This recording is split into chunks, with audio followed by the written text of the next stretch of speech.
You were on your way home when you died. It was a car accident. Nothing particularly remarkable, but fatal nonetheless. You left behind a wife and 2 children. It was a painless death. The EMTs tried their best to save you, but to no avail.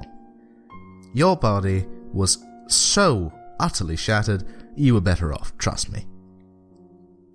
And that's when you met me. What happened? You asked. Where am I?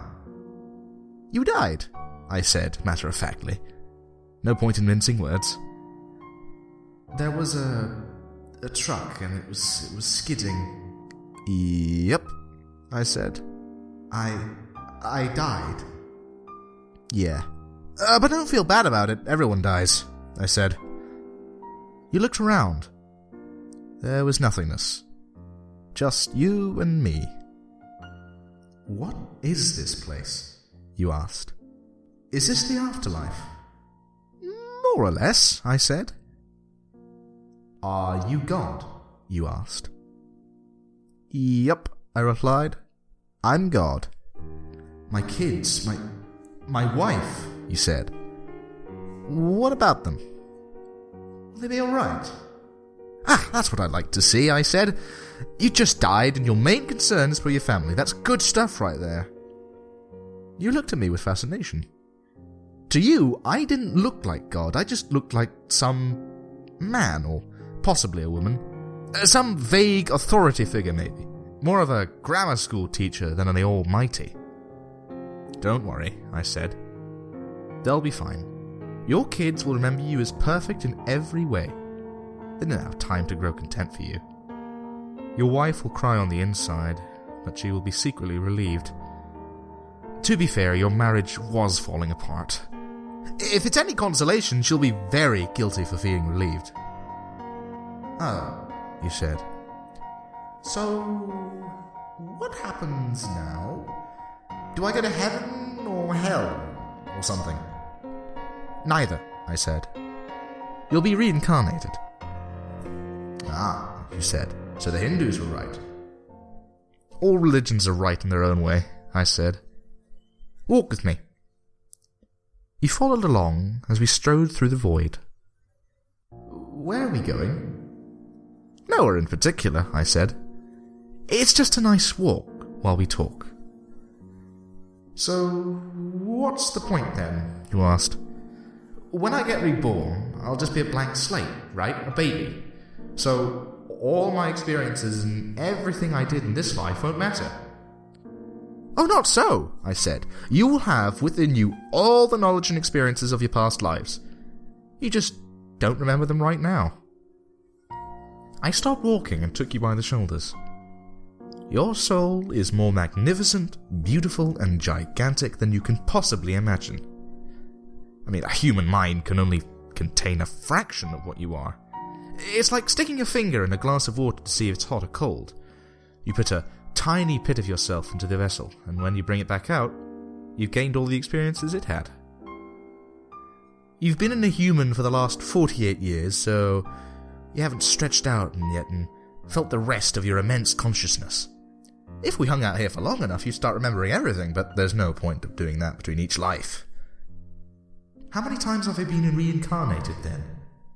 Oh, lots. Lots and lots. As in 2 lots of different lives, I said.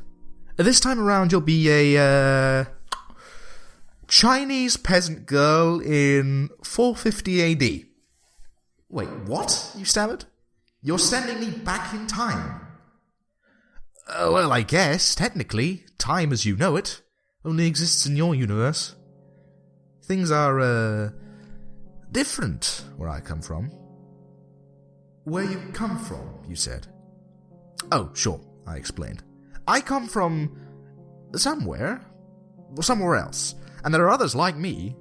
I know you want to know what it's like over there, but honestly, you wouldn't understand. Oh, he said, a little let down. But wait, if I get reincarnated to other places in time, I could have interacted with myself at some point? Oh, sure, happens all the time.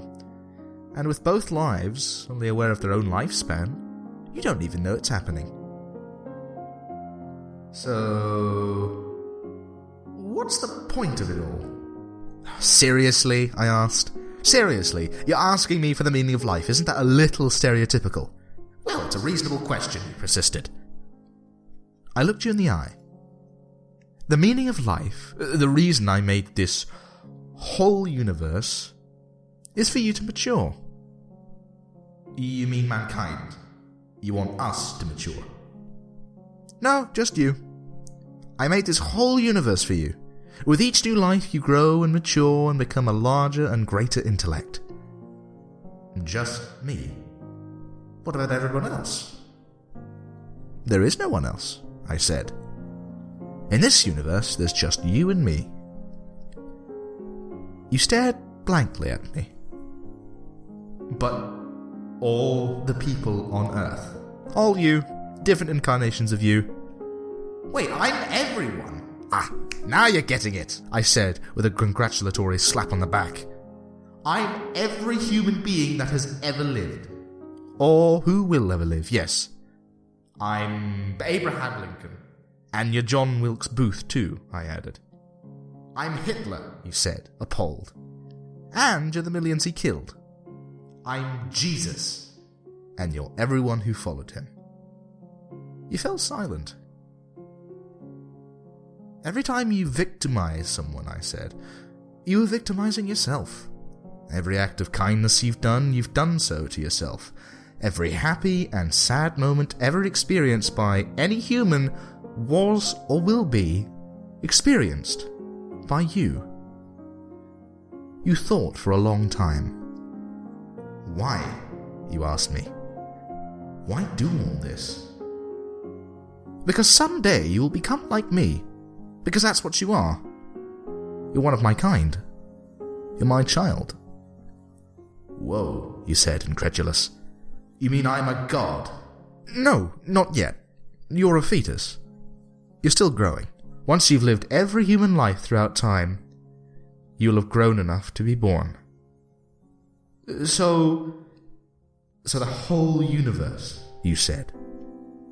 It's just an egg, I answered. Now, it's time for you to move on to your next life.